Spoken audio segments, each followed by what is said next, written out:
श्री स्वामी समर्थ. स्वामी कृपा ज्योतिष मध्ये मी भास्कराचार्य मंजुषा जोशी आपलं हार्दिक स्वागत करते. आज आपण समजून घेत आहोत धनुराशीच्या जातकांना. शनिदेव वक्री होत आहेत 140 दिवसांसाठी.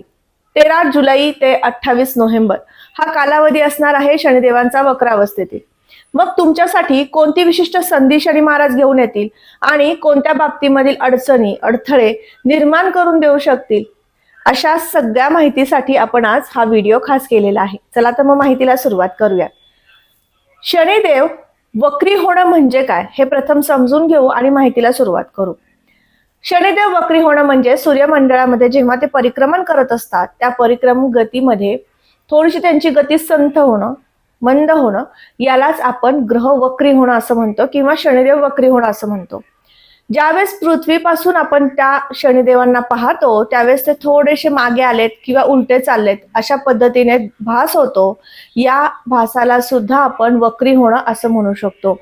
तर अशी ही वक्र अवस्था शनी महाराजांची 140 दिवसांसाठी तुम्हाला काय विशिष्ट संधी घेऊन येतील, तुमच्या कोणत्या स्थानातनं राशीपत्रिकेतील शनिदेवांचं गोचर आहे ते प्रथम समजून घेऊ. तुमची धनुरास आहे. राशी कुंडलीतील चतुर्थ भावातनं शनिदेव गोचर करत आहेत 140 दिवसांसाठी वक्र अवस्थेमध्ये. सर्वात प्रथम चौथ्या घराचं आणि त्याचबरोबर तृतीय स्थानाचं फळ सुद्धा शनी महाराज भरभरून देतील. चौथं घर हे वास्तू आणि वाहन सुखाचं आहे आणि त्याचबरोबर सर्व प्रकारच्या सुखांचं सुद्धा आहे. शनिदेवांची ढय्या तुम्हाला सध्या स्थितीमध्ये सुरू आहे. ढय्या म्हणजे लहान साडेसाती पणवती. 2.5 वर्षांसाठी ही पणवती येत असते आणि प्रत्येकाला विशिष्ट संधीचा काळ निर्माण करून देत असते.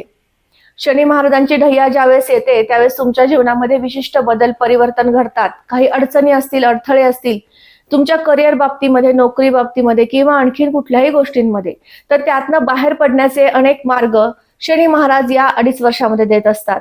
म्हणजेच शनीची ही ढय्या अशुभ म्हणाल का, तर नक्कीच नाही. शनी महाराज चतुर्थ स्थानाचं फळ काय देतील, तर सर्व प्रकारचे सुखे तुमच्यापर्यंत पोहोचवतील. वक्रावस्थेतील शनी महाराज अतिशय परिश्रम तुमच्याकडनं करून घेणार आहेत. तुम्ही त्यासाठी तयार व्हायचं आहे.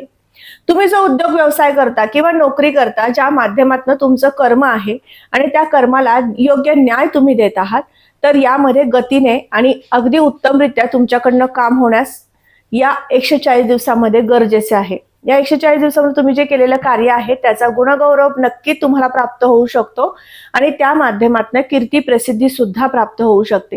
तुम्ही मीडिया क्षेत्रामध्ये काम करता, युट्यूबर असाल, तर अशा वर्गाला सांगू इच्छिते या 140 दिवसामध्ये तुमचं काम अतिशय उत्तमरित्या कसं होईल याकडे कल द्या. निश्चित तुम्ही यशस्वी होणार आहात. त्याचबरोबर तिसऱ्या घरावरनं आपण छोट्याखानी प्रवासाचे योग पाहतो. या दरम्यान तुम्हाला वारंवार प्रवास घडू शकतात. आध्यात्मिक प्रगती होऊ शकते, तीर्थस्थळांना भेट होऊ शकते आणि याचबरोबर सगळ्यात महत्त्वाचं आणि एक अत्यंत उत्तम फळ मिळणार आहे ते म्हणजे पर्यटनाची वारंवार संधी आणि तेही आपल्या कुटुंबासमवेत, भावंडासमवेत किंवा कुटुंबासमवेत तुम्ही फिरण्यास नियोजन करू शकणार आहात या 140 दिवसांमध्ये. आता हे झालं शनी महाराजांचं शुभ फळ. जर शनी महाराजांची स्थिती पत्रिकेत उत्तम असेल तर तुम्हाला स्पर्धक निर्मिती नक्कीच होते, परंतु तुम्ही त्या स्पर्धकांवरती मात करू शकता आणि पुढे जाऊन तुम्ही तुमचं करिअर व्यवस्थितरित्या पुढे घेऊन जाऊ शकता. म्हणजेच शुभ परिणामांची जास्तीत जास्त तीव्रता वाढावी यासाठी तुमच्या पत्रिकेतील शनिदेवांची स्थिती पाहणं महत्वाचं आहे. बरोबर शनिदेवांची सप्तम दृष्टी दशम स्थानावर येईल. मी सुरुवातीला सांगितलं की कर्मस्थानावरती दृष्टी आहे, त्यामुळे कर्म वाढणार आहे, काम वाढणार आहे, कामाचा उरक तुम्हाला वाढवायचा आहे. शनिदेव चतुर्थात आले तेव्हापासून थोडीशी कामाची गती संथ झाली. काहींचा असा अनुभव नक्कीच असणार आहे. ज्यांना हा अनुभव आला 30 मार्च 2025 पासून तुमच्या कामाची गती थोडीशी संथ झाली तर नक्कीच त्यांनी मला कमेंट करून सांगायचं आहे. कारण शनी महाराज चतुर्थ स्थानात आले की सर्व प्रकारचे सुखे उपभोगण्यासाठी तुम्हाला प्रोत्साहित करतात, परंतु ते काम पूर्ण करून घेण्यासाठी तुमच्याकडनं कामात कसुर निर्माण करून देतात. मग यासाठीच आपण शनिदेवांची उपासना करत असतो. मला एक विशिष्ट फळ मिळेल ते नोकरदार वर्गाला.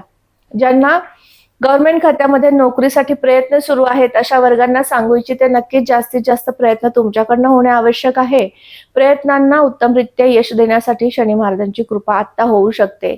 याबरोबरच सिव्हिल इंजिनियर म्हणून तुम्ही काम करता, न्यायाधीश म्हणून तुम्ही काम करताय, वकील म्हणून तुम्ही काम करता, तर अशा सर्व वर्गांना सुद्धा हे 140 दिवस अतिशय शुभ आणि लाभदायकच म्हणता येतील.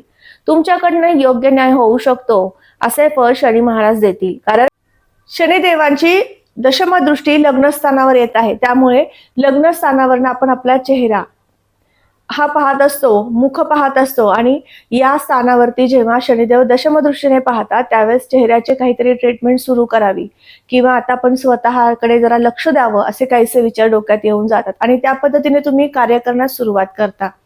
तर या पद्धतीने सुद्धा होऊ शकतं आणि याचबरोबर व्यक्तिमत्व उंचावलं पाहिजे, काहीतरी केलं पाहिजे.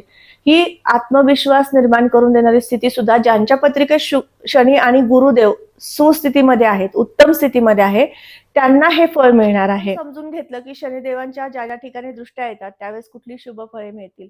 अशुभ फळे सुद्धा समजून घेतली की शनीचं जे त्रिक भावावरती स्वतःच्या भावावरती दृष्टी येत आहे, ती पण वक्र दृष्टी येत आहे. त्यामुळे आजारपणाच्या तक्रारी थोड्याशा वाढणार आहेत. तर यावर नियंत्रण यावं, आजारपणाच्या तक्रारी वारंवार येऊ नयेत, यासाठी कोणती उपासना करायची ते समजून घेऊ. ठिकाणी असणारी शुक्र देवतेची रास आहे, त्यामुळे तुमच्या कुंडलीमध्ये शुक्रदेव जर सुस्थितीमध्ये असतील तर तुम्हाला मोठ्या प्रमाणात तब्येतीच्या तक्रारी नक्कीच होणार नाहीयेत. पण लहान-सहान तक्रारी कमी होण्यासाठी जास्तीत जास्त शनिदेवांचा जप तुम्ही करू शकता किंवा हनुमान चालिसाचं पठण दररोज संध्याकाळच्या वेळेमध्ये करू शकता. या उपायाने नक्कीच तुमच्यावरती शत्रुपीडा सतावणार नाही, त्रास देणार नाहीत. षष्ठ स्थानावरती जेव्हा दृष्टी येते त्यावेळेस थोडंसं लोन घेण्याचे योग सुद्धा येतात. त्यामुळे या दरम्यान वास्तू, वाहन खरेदीचे योग येऊ शकतात आणि त्या माध्यमातनं त्यासाठी कर्ज घेण्याचे योग येऊ शकतात. त्याबरोबर जागा खरेदी विक्री करणाऱ्या वर्गाला मात्र संधीचा काळ निर्माण करून देणारी स्थिती शनिदेवांची आहे. शनिदेव तुम्हाला वारंवार नवीन काहीतरी घेण्यास प्रवृत्त करतील, नवीन खरेदीकडे तुमचा कल वाढवतील आणि त्या माध्यमातून तुम्ही तुमचा बिझनेस वाढवू शकाल. म्हणजे शुभ अशुभ दोन्हीही परिणाम षष्टावरती शनी महाराजांच्या दृष्टीने मिळणार आहेत.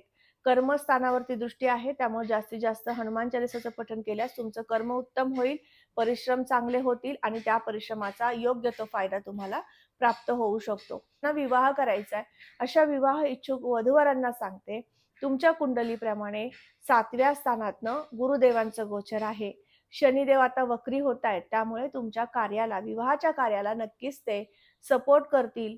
शुभ परिणामात्मक फळे तुम्हाला प्राप्त करून देतील आणि तुमचं विवाहाचं कार्य सिद्ध होऊ शकतं. या 140 दिवसामध्ये तुमच्याकडनं विशिष्ट प्रयत्न होणं आवश्यक आहे. तुमची राशी धनु आहे. आपण राशी कुंडलीनुसार माहिती घेत आहोत. अनेक लोकांच्या कमेंट असतात, की सगळ्यात अशुभ आणि कुठलीही फळं चांगल्या प्रमाणात न मिळणारी रास म्हणजे धनुरास, कमनशिबी रास म्हणजे धनुरास. पण असं अजिबात नाही. धनुराशीच्या जातकांना सगळ्या गोष्टी मिळतात. काहींना त्या विलंबाने मिळतात. याचं कारण म्हणजे तुमचं पूर्व प्रारब्ध किंवा तुमच्या जन्मलग्न कुंडलीमधील ग्रहांची स्थिती आणि त्या अनुषंगाने तुम्हाला शुभ, अशुभ असे दोन्ही परिणामात्मक फळे वारंवार प्राप्त होतात आणि त्या अनुषंगाने काही अंशी तुमचं मन खच्चीकरण नक्कीच होत असतं.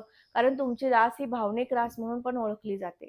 त्यामुळे भावनिकतेने तुम्ही या गोष्टींचा विचार करत असाल, पण मी असं सांगेल, की 12ही राशींपैकी कुठलीही रास अशी कमनशिबी वगैरे नसते. प्रारब्धाचे भोग आहेत, त्यामुळे तुम्हाला काही अंशी कमी-जास्त, सुख-दुःख किंवा चांगले-वाईट परिणाम तुम्हाला प्राप्त होत असतात. त्यामुळे काळजी चिंता करू नका. जास्तीत जास्त नामस्मरण करा. पत्रिकेतील जो ग्रह वक्री आहे, अशुभ स्थितीमध्ये आहे, त्या ग्रहाचं जास्तीत जास्त नामस्मरण करा आणि तुमच्या जीवनामध्ये योग्य ते चांगले बदल घडवून घ्या.